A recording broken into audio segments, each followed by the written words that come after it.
الحمد للہ وحدہ والصلاة والسلام علی من لا نبی بعدہ۔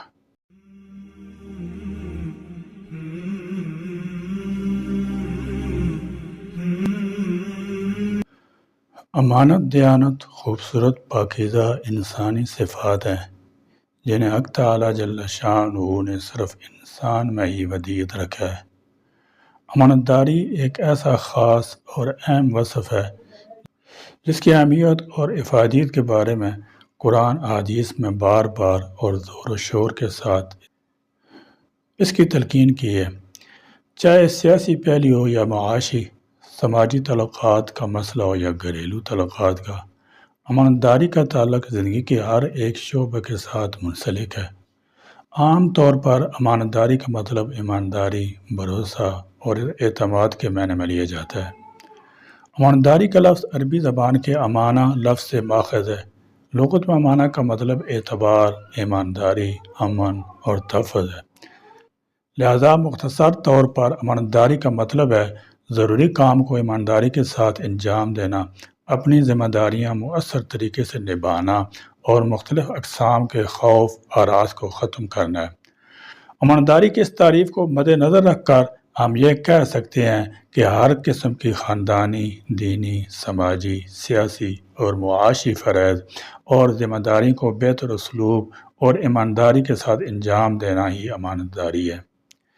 حقیقی انسان وہی ہے جو امانت کی پاسداری کرتے ہوئے امین ہو، نیز امانت کی پاسداری نہ کرنے والا خائن انسان کہلانے کے قابل نہیں ہے۔ امانت معاشرہ کا حسن اور انسانیت کے ماتھے کا جھومر ہے۔ امانت کے بغیر انسان معاشرے کے لیے بدنما داغ ہے۔ اہل علم کے نزدیک امانت انسان کے اپنی ہمہ قسم ذمہ داری، خواہ قولی ہو یا فعلی، اسے پورا کر دینے کا نام ہے۔ امانت میں جہاں اللہ تعالیٰ کے حقوق کی ادائیگی شامل ہے، وہاں بندوں کے حقوق کی بھی ادائیگی شامل ہے۔ امانت کے مفہوم میں ہر صاحب حق کی ادائیگی کا اہتمام داخل ہے۔ نیز اپنے آپ کو ہر منکر و حرام سے محفوظ رکھنا بھی امانت ہے۔ امانت کے اس مفہوم کے تحت مزدور، کارخانہ دار، مزارع اور کاشتکار، مالک، آجر، مستاجر، غریب، امیر، حاکم، رعایا، والدین، اولاد، پڑوسی، رشتہ دار، قرابت دار، استاد، شاگرد، چھوٹا، بڑا اور مرد و زن، سبھی کے لیے دوسروں سے متعلق حقوق کی ادائیگی کا نام امانت ہے۔ کسی بھی معاشرے کی ترقی، امن اور پائیداری کے لیے ضروری ہے کہ وہاں کے لوگوں کا آپس میں امانت داری اور اعتماد کا رشتہ قائم ہو۔ جرمنی کے مشہور ماہر سماجیات جارج سے مل کر کہنا ہے کہ کسی بھی سماج کے مختلف افراد کو آپس میں جوڑے رکھنے کے لیے ان کا آپس میں بھروسہ اور اعتماد ہونا ضروری ہے۔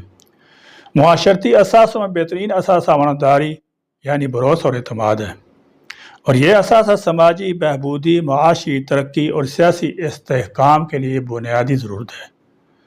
حضور نبی کریم صلی اللہ تعالی علیہ وسلم نے فرمایا ہے کہ کسی بھی سماج میں امانت داری کی کمی اس سماج کو تباہی کے دانے پر پہنچا سکتی ہے۔ اگر کوئی بھی مرد و زن اپنے فرائض کی ادائیگی میں کوتاہی برتے، خواہ اپنے بول زبان کو نہ نبھائے یا اپنے اعمال سے اپنے فریضے میں کوتاہی کرے، دوسروں کا حق تلف کرے، اپنی ذمہ داری سے صحیح معنوں میں عہد برا نہ ہو یا بدعنوانی کا مرتکب ہو، تو یہ خیانت اور جدید اصطلاح میں کرپشن ہے۔ ایسا شخص خائن یا کرپٹ کہلاتا ہے۔ دیانت امانت کی اہمیت تو ابتدائے آفرینش سے چلی آ رہی ہے۔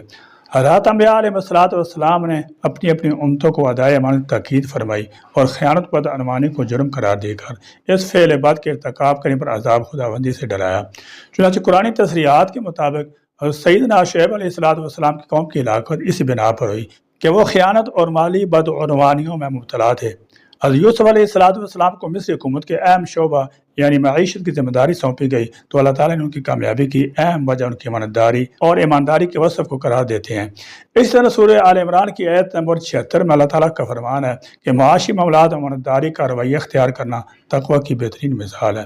لہذا کامیاب اور ترقی یافتہ معاشرے کے لیے عوام اور حکومت دونوں کا معاشی معاملات میں امانت داری کا مظاہرہ کرنا بہت ہی ضروری ہے۔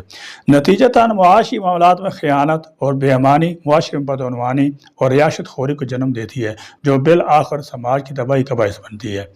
امانتداری ایک اہم اور اعلیٰ انسانی وصف ہے جس کا ذکر قرآن حدیث میں بار بار آیا ہے۔ اس کے بغیر انفرادی سماجی ترقی کا تصور کرنا بے معنی اور ناممکن ہے۔ انسانوں کے آپسی رشتے اور بندے کا اللہ کے ساتھ رشتے کی مضبوطی کا دار و مدار بھی اسی وصف پر ہے، کیونکہ سب سے مضبوط رشتہ بھروسے اور اعتماد کا رشتہ ہوتا ہے۔ چاہے ہم کسی فرد، کسی خاندان، کسی معاشرے کا تذکرہ کریں، ان سب کی ترقی امانتداری اور اعتماد پر منحصر ہے۔ خاندان، سماج اور حکومت کی پائیداری کے لیے امانتداری جز لا ینفک ہے۔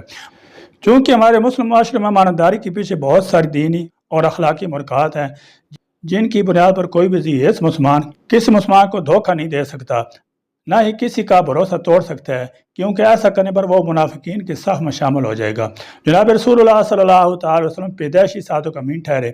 آپ صلی اللہ تعالی وسلم کو منصب نبوت عطا کی جانے سے قبل ہی صادق امین کے لقب سے ملقب کیا جاتا تھا۔ گویا آپ صلی اللہ تعالی وسلم کو ظاہری طور پر نبوت بعد اور دیانت، امانت، صداقت پہلے عطا کی گئی تھی۔ دیگر انبیاء علیہ السلام کو بھی خاص طور پر امین کا لقب عطا کیا گیا۔ ہر رسول نے اپنے قوم سے فرمایا، انی لکم رسول امین، میں تمہارے لیے رسول امین ہوں۔ جناب رسول اللہ صلی اللہ تعالی وسلم کے امانت صداقت کے تو آپ صلی اللہ علیہ وسلم کے مخالفین بھی معترف تھے۔ چنانچہ صلح حدیبیہ کے بعد آپ صلی اللہ تعالی وسلم نے شاہان عالم کو تبلیغی خطوط ارسال فرمائے۔ ان میں ایک خط اس وقت کے عالمی مضبوط ترین طاقت روم کے بادشاہ کو بھی تعریف فرمایا۔ ہرقل نے آپ صلی اللہ تعالی وسلم کے احوال جاننے کے لیے مکہ سے شام آئے قریشی تاجروں کو اپنے پاس بلا کر چند سوالات کیے، اور حضرت ابو سفیان کی سربراہی میں آئے ہوئے ایک قافلہ کو سامنے بٹھا کر ان سے جوابات چاہے۔ اس دیگر سوالات کے ساتھ ایک سوال یہ بھی کیا کہ وہ شخص ایز شکنی بھی کرتا ہے، تو جواب میں ابو سفیان نے، جو اس وقت تک مسلمان نہ ہوئے تھے اور مشرکین مکہ کے سردار تھے، گویا ہوئے نہیں، وہ ایز شکن نہیں ہے۔ اس پر شاہ روم ہرقل نے کہا، انبیاء رسول ایز شکنی نہیں کیے کرتے۔ آپ صلی اللہ تعالی وسلم نے امت کو ہمیشہ قولی عملی طور پر دیانت، امانت کی تاکید فرمائی ہے۔ آپ صلی اللہ تعالی وسلم نے اپنے ہر خطبہ میں دیانت کا یہ پیغام امت کو مرمت فرمایا ہے۔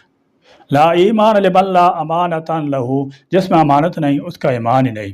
آپ صلی اللہ تعالی وسلم نے اپنے تاریخی اور اہم ترین خطبہ حجۃ الوداع میں بھی اس فریضہ کی جانب امت کو متوجہ فرمایا۔ آپ علیہ السلام نے فرمایا، ومن کان عنده امانۃ فلیؤتیھا الی من ائتمنہ علیہ، جس کے ذمہ کوئی امانت ہو وہ صاحب امانت کو ادا کر دے۔ آج معاشرہ بددیانتی، خیانت اور کرپشن کی راہوں پر گامزن ہے، جس کی وجہ سے پوری قوم دنیا بھر میں نہ صرف بدنام، ناقابل اعتبار اور دنیا کی نظر میں بے وقوف ہو گئی ہے، بلکہ بدامنی، فساد اور خونریزی جیسی لعنتیں ہمارے مقدر کا حصہ بن چکی ہیں۔ آج حاکم محکوم، غریب امیر سبھی اس انسانی اور شرعی فرض سے غافل ہیں، جس طرح امانت میں رکھی شے کی حفاظت کرنا امین کی ذمہ داری ہے، اسی طرح یہ دنیاوی فانی زندگی، مال و اولاد ہمارے پاس اللہ تعالیٰ کی امانتیں ہیں، لہذا ہمیں ہمیشہ ان عظیم امانتوں کی صحیح ادائیگی کی فکر کرنی چاہیے۔ اللہ تعالیٰ ارشاد فرماتا ہے، ہم نے یہ امانت آسمانوں اور زمین اور پہاڑوں پر پیش کی تو انہوں نے اس کے اٹھانے سے انکار کیا اور اس سے ڈر گئے، اور انسان نے اس کا بوجھ اٹھا لیا۔ سورۃ الاحزاب۔ اپنی اخروی زندگی کی تیاری کے ساتھ اپنے بچوں اور ماتحتوں کے مرنے کے بعد کی زندگی کی بھی تیاری کی فکر کرنا ہماری ذمہ داری ہے، جس کے متعلق قیامت کے دن ہم سے پوچھا جائے گا۔ اگر ہم ملازمت کر رہے ہیں تو کام کے اوقات ہمارے لیے بطور امانت ہیں، لوگوں سے جو ہم عہد و پیمان کرتے ہیں وہ بھی ہمارے پاس بطور امانت ہیں، اگر کسی شخص نے اپنے راز کی باتیں میں بتائی ہیں تو وہ بھی ہمارے پاس بطور امانت ہے، ان کا پورا کرنا ہماری شرعی اخلاقی ذمہ داری ہے۔ حضور اکرم صلی اللہ تعالی وسلم نے ارشاد فرمایا، جب امانتوں میں خیانت ہونے لگے تو بس قیامت کا انتظار کرو۔ اسی طرح حضور اکرم صلی اللہ تعالی وسلم نے ارشاد فرمایا، منافق کی 3 علامتیں ہیں، نمبر 1 جھوٹ بولنا، نمبر 2 وعدہ خلافی کرنا، نمبر 3 امانت میں خیانت کرنا۔ ضرورت اس امر کی ہے کہ حق تعالیٰ کی دی ہوئی اس خوبصورت حکم کو اپنا کر دنیا بھر میں اپنا نام روشن کریں اور اللہ تعالیٰ اس کے رسول صلی اللہ تعالی وسلم کو راضی کریں۔ اللہ تعالیٰ ہم سب کو امانتوں کی حفاظت کرنے والا بنائے اور ہمیں امانت دہندہ تک صحیح سالم امانت لوٹانے والا بنائے۔ آمین۔ وآخر دعوانا الحمدللہ رب العالمین۔